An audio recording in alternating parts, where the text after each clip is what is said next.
Selamlar. Hayatın o devasa, ağır sorularına kahkahalarla meydan okumaya var mısınız?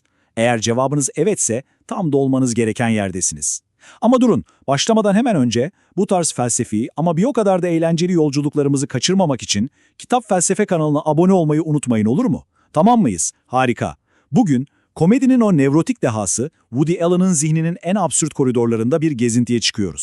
Hadi o zaman direkt konuya dalalım. Woody Allen'ın o zekice kurguladığı absürt dünyayı ilk deneme kitabı Getting Even yani hesaplaşma üzerinden birlikte keşfedeceğiz. Zaten daha ilk baştan şu ekrandaki alıntı bile onun felsefeye nasıl baktığının ne kadar sıra dışı ve eğlenceli olduğunu sinyalini çat diye veriyor değil mi? İşte bu kitap var ya, bizim için hayatın en büyük, en kasvetli sorularının şakaya dönüştüğü bir dünyaya açılan kapı olacak. Alan'ın olayı tam olarak bu.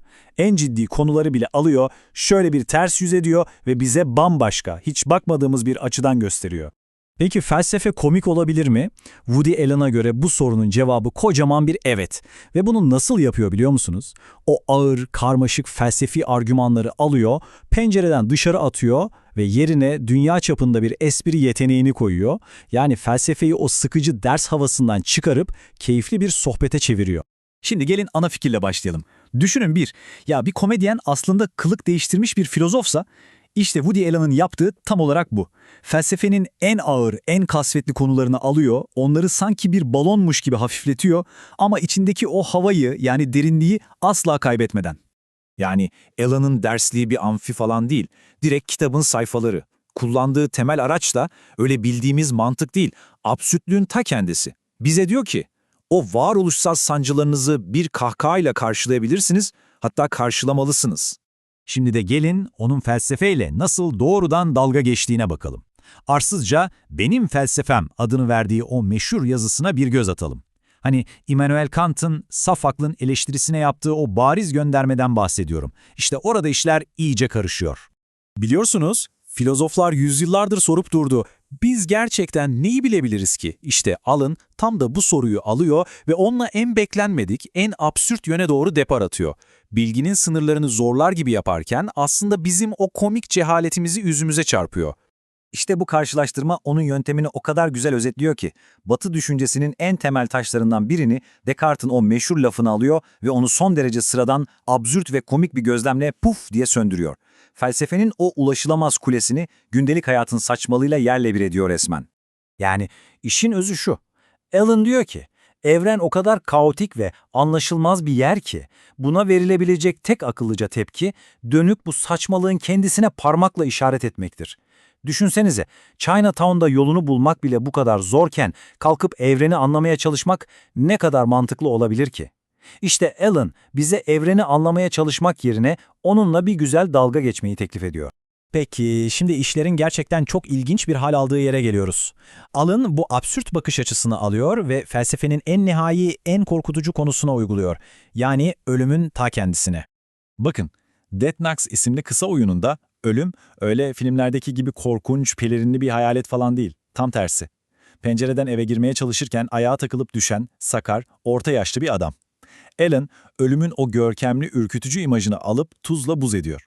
Oyunun kahramanı 57 yaşındaki elbise imalatçısı Ned Ackerman ise bu durumdan pek de etkilenmiş gibi durmuyor. Çünkü karşısındaki ölümün bu sakarlığı onun gözündeki bütün o ciddiyeti, bütün o korkuyu alıp götürüyor.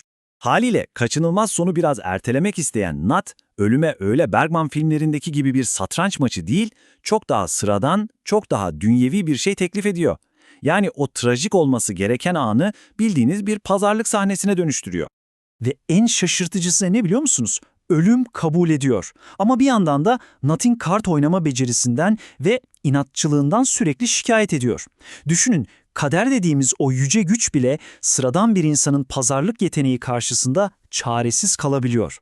Ve işte mükemmel bir ters köşe. Sıradan bir adam doğanın o sonsuz gücünü, ölümü kendi oyununda yenmeyi başarıyor. Alan burada bize diyor ki en büyük korkumuz bile aslında ne kadar sıradan ve ne kadar baş edilebilir bir şey. Maçı kaybeden ölüm, taksi parası bile olmadığı için 24 saatliğine orada mahsur kalıyor. Ve evden çıkarken Nat'in ona "Dikkat et, merdivendeki halı kayıyor" diye seslenmesi gerekiyor. İşte bu sahne, varoluşsal korkunun komediyle nasıl dize getirilebileceğinin en parlak örneği bence. Peki tüm bunlar ne anlama geliyor? Bütün bu anlattıklarımızdan ne çıkarmalıyız? Yani Woody Allen'ın bu komedi felsefesinin tam olarak özüne, bu kadar saçmalığın, bu kadar esprinin ardında yatan o derin düşünce ne olabilir?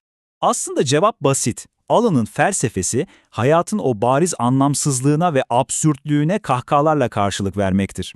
Bu dünya görüşünü de en net şekilde aforizmalar adını verdiği o parlak tek cümlelik esprilerde özetliyor. Bu cümleler adeta onun felsefesinin damıtılmış en komik hali gibi.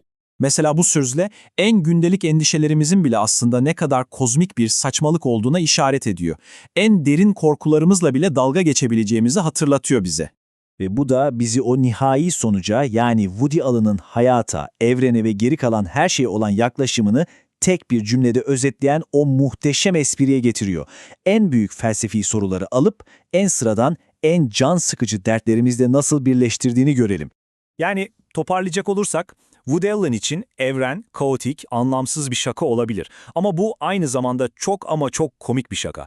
Ve belki de hayattaki en iyi felsefe bu şakaya kahkahalarla nasıl eşlik edeceğini bilmektir.